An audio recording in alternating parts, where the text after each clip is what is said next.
Hello friends, welcome to Sonu special.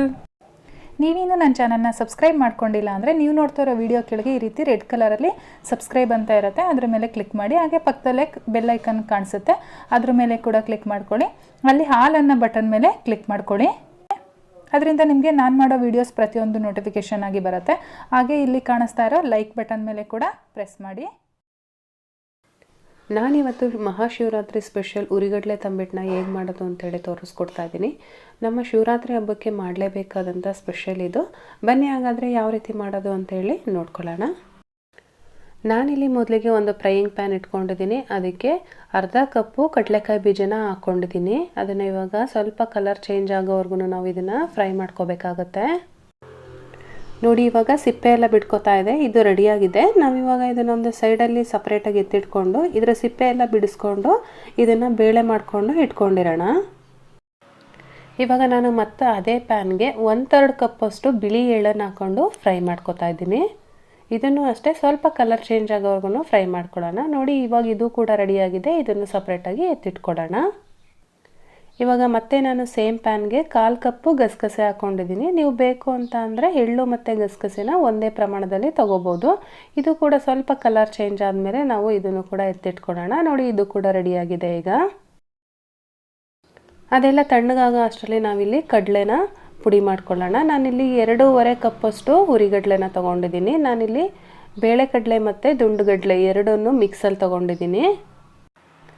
ಇವಾಗ ನಾವು ಇದನ್ನು ಸಣ್ಣಗೆ ಅಂದರೆ ಪೌಡರ್ ರೀತಿಯಲ್ಲಿ ನಾವು ಇದನ್ನು ಪುಡಿ ಮಾಡ್ಕೋಬೇಕು. ಈಗ ನಾವೇನು ಪುಡಿ ಮಾಡ್ಕೊಂಡಿದ್ದೀವಿ ಕಡಲೆ, ಅದನ್ನು ಈ ರೀತಿ ಒಂದು ಜರಡಿನಲ್ಲಿ ಜರಡಿಸ್ಬೇಕಾಗತ್ತೆ. ಈ ರೀತಿ ಎಲ್ಲ ಜರಡಿ ಹಿಡ್ದಾದ್ಮೇಲೆ ಲಾಸ್ಟಲ್ಲಿ ನಮಗೆ ಸ್ವಲ್ಪ ಸ್ವಲ್ಪ ಇನ್ನೂ ಕಡಲೆ ಸಿಗುತ್ತೆ. ಅದನ್ನು ಹಾಗೆ ಸೈಡಲ್ಲಿ ಎತ್ತಿಟ್ಕೊಂಡಿರೋಣ. ನೋಡಿ, ಈ ಥರ ನೋಡಿ, ನಾನೆಲ್ಲ ಒಂದು ಸೈಡಲ್ಲಿ ಎತ್ತಿಟ್ಕೊಂಡಿದ್ದೀನಿ. ಇವಾಗ ನೋಡಿ, ನಾವು ಫ್ರೈ ಮಾಡಿ ಇಟ್ಕೊಂಡಿದ್ವಲ್ಲ, ಅದನ್ನೆಲ್ಲ ಒಂದೊಂದೇ ಟೇಬಲ್ ಸ್ಪೂನಷ್ಟು ಮಿಕ್ಸಿ ಜಾರಲ್ಲಿ ಹಾಕೋತಾ ಇದ್ದೀನಿ. ಜೊತೆಗೆ ನಾನು ಈಗ ಜರಡಿ ಇಟ್ಕೊಂಡಾಗ ಏನು ಬಂತು ಚಿಕ್ಕ ಚಿಕ್ಕದು ಕಡಲೆ ಪೀಸಸ್ಸು, ಅದನ್ನು ಕೂಡ ಇದರೊಳಗಡೆ ಹಾಕೋತಾ ಇದ್ದೀನಿ. ಇದರ ಜೊತೆಗೆ ನಾನು 1 ಟೇಬಲ್ ಸ್ಪೂನಷ್ಟು ಕಡಲೆಕಾಯಿ ಬೀಜ ಹಾಕ್ತಾಯಿದ್ದೀನಿ. ಹಾಗೆ 1 ಟೇಬಲ್ ಸ್ಪೂನಷ್ಟು ಎಳ್ಳು ಕೂಡ ಹಾಕ್ತಾಯಿದ್ದೀನಿ. ಈ ರೀತಿ ನಾವು ಸ್ವಲ್ಪ ಫ್ರೈ ಮಾಡಿ ಹಾಕೋದ್ರಿಂದ ಟೇಸ್ಟ್ ತುಂಬಾ ಚೆನ್ನಾಗಿ ಬರುತ್ತೆ. ಹಾಗೆ ನಾನೊಂದು ಅರ್ಧ ಟೇಬಲ್ ಸ್ಪೂನಷ್ಟು ಗಸಗಸೆ ಕೂಡ ಹಾಕ್ಕೊಂಡು ಇದನ್ನು ಕೂಡ ಇವಾಗ ಚೆನ್ನಾಗಿ ಪುಡಿ ಮಾಡ್ಕೊತೀನಿ. ಈ ಪೌಡ್ರನ್ನು ಕೂಡ ನಾವು ಜರಡಿ ಮಾಡ್ಕೊಳ್ಳೋಣ.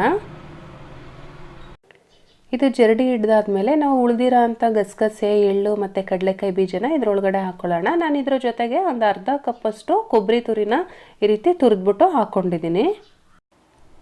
ಇವಾಗ ಇದರೊಳಗಡೆ ನಾವು ಈ ರೀತಿ ಎಲ್ಲ ಇಂಗ್ರೀಡಿಯೆಂಟ್ಸು ಹಾಕ್ಕೊಂಡಾದ್ಮೇಲೆ ಇದನ್ನು ಒಂದು ಸರಿ ಮಿಕ್ಸ್ ಮಾಡಿಕೊಂಡು ಇದನ್ನು ಒಂದು ಸೈಡಲ್ಲಿ ಎತ್ತಿಟ್ಕೊಂಡಿರೋಣ.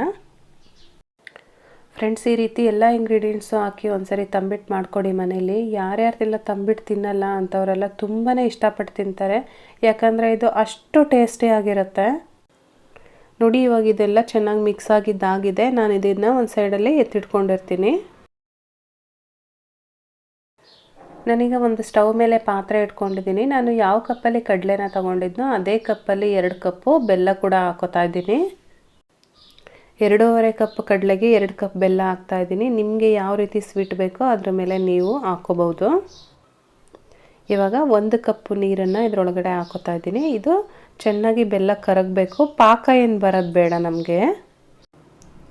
ಇದು ಬೆಲ್ಲ ಎಲ್ಲ ಕರಗಾದ್ಮೇಲೆ 1 ನಿಮಿಷಗಳ ಕಾಲ ಹಾಗೆ ಕುದಿಸ್ಕೊಳ್ಳಿ, ಅಷ್ಟೇ ಸಾಕು. ಪಾಕ ಬರೋವರೆಗೂ ಕಾಯಕ್ಕೆ ಹೋಗ್ಬಿಡಿ.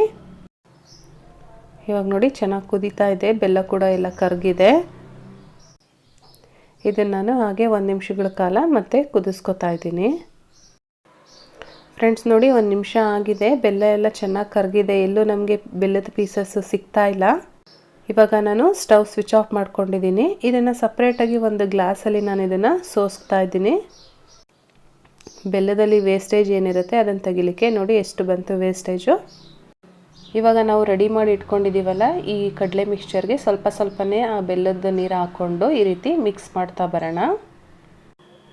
ನಿಮಗೆ ಉಂಡೆ ಕಟ್ಟೋಕ್ಕೆ ಹದ ಬರಬೇಕು, ಅಲ್ಲಿವರೆಗೂ ಸ್ವಲ್ಪ ಸ್ವಲ್ಪನೇ ಹಾಕ್ಕೊಂಡು ಈ ರೀತಿ ಮಿಕ್ಸ್ ಮಾಡ್ಕೊತಾ ಇರಿ. ನೋಡಿ, ಇವಾಗ ನನಗೆ ಉಂಡೆ ಕಟ್ಟಕ್ಕೆ ಬರ್ತಾ ಇದೆ. ಅಲ್ಲಿವರೆಗೂ ನಾನು ಹಾಕ್ಕೊಂಡು ಮಿಕ್ಸ್ ಮಾಡ್ಕೊತಾ ಇದ್ದೀನಿ. ಒಂದೇ ಸಲ ಹಾಕ್ಕೊಳಕ್ಕೆ ಹೋಗಬೇಡಿ. ನಿಮಗೆ ಯಾವ ಸೈಜಲ್ಲಿ ಬೇಕೋ ಅಥವಾ ಯಾವ ಶೇಪಲ್ಲಿ ಬೇಕೋ ಆ ಶೇಪಲ್ಲಿ ನೀವು ಉಂಡೆಗಳನ್ನ ಮಾಡ್ಕೋಬೋದು. ನಾನಿಲ್ಲಿ ರೌಂಡ್ ಶೇಪಲ್ಲಿ ಮೀಡಿಯಮ್ ಸೈಜಲ್ಲಿ ಉಂಡೆಗಳನ್ನ ಮಾಡಿಡ್ತಾ ಇದ್ದೀನಿ. ನನಗೆ 1 ಕಪ್ಪು ಬೆಲ್ಲದ ನೀರು ಸಿಕ್ಕಿತ್ತು. ಅದರಲ್ಲಿ ನೋಡಿ ಇಷ್ಟು ಮಾತ್ರ ಉಳ್ಕೊಂಡಿದೆ. ನೀವು ಒಂದೇ ಸಲ ಹಾಕ್ಬಿಟ್ರೆ ಆಮೇಲೆ ತೆಳುವಾಗ ಚಾನ್ಸಸ್ ಎಲ್ಲ ಇರುತ್ತೆ, ಹಾಗಾಗಿ ಒಂದೇ ಸರಿ ಹಾಕಕ್ಕೆ ಹೋಗಬೇಡಿ. ನೋಡಿ ನಾನು ಉಂಡೆಗಳೆಲ್ಲ ಮಾಡ್ಕೊಂಡಾದ್ಮೇಲೆ ಒಂದು ಓಪನ್ ಮಾಡಿ ತೋರಿಸ್ತಾ ಇದ್ದೀನಿ. ಎಷ್ಟು ಸಾಫ್ಟಾಗಿ ಬಂದಿದೆ, ತುಂಬಾ ಚೆನ್ನಾಗಿರುತ್ತೆ ಈ ರೀತಿ ಇದ್ರೆ ತಿನ್ನೋಕ್ಕೆ. ಇವತ್ತು ನಾನು ಮಾಡಿರೋ ಈ ರೆಸಿಪಿ ನಿಮಗೆಲ್ಲ ಇಷ್ಟ ಆಗಿದರೆ ದಯವಿಟ್ಟು ಲೈಕ್ ಮಾಡಿ, ಹಾಗೆ ನಿಮ್ಮ ಫ್ಯಾಮಿಲಿ ಫ್ರೆಂಡ್ಸ್ ಜೊತೆ ಶೇರ್ ಮಾಡ್ಕೊಳ್ಳಿ, ಅವರಿಗೂ ಕೂಡ ಹೆಲ್ಪ್ ಆಗುತ್ತೆ. ಹಾಗೆ ಇನ್ನೂ ನನ್ನ ಚಾನಲ್ನ ಸಬ್ಸ್ಕ್ರೈಬ್ ಮಾಡ್ಕೊಂಡಿಲ್ಲ ಅಂತ ಅಂದರೆ ಈ ಕೂಡಲೇ ಕೆಳಗಡೆ ಕಾಣಿಸ್ತಾ ಇರೋ ರೆಡ್ ಕಲರ್ ಸಬ್ಸ್ಕ್ರೈಬ್ ಬಟನ್ ಮೇಲೆ ಕ್ಲಿಕ್ ಮಾಡಿ. ನಾನು ಮತ್ತೆ ನಿಮಗೆ ಇನ್ನೊಂದು ಈಸಿ ರೆಸಿಪಿಯೊಂದಿಗೆ ಸಿಗ್ತೀನಿ. ಅಲ್ಲಿವರೆಗೂ bye bye, take care, thank you for watching.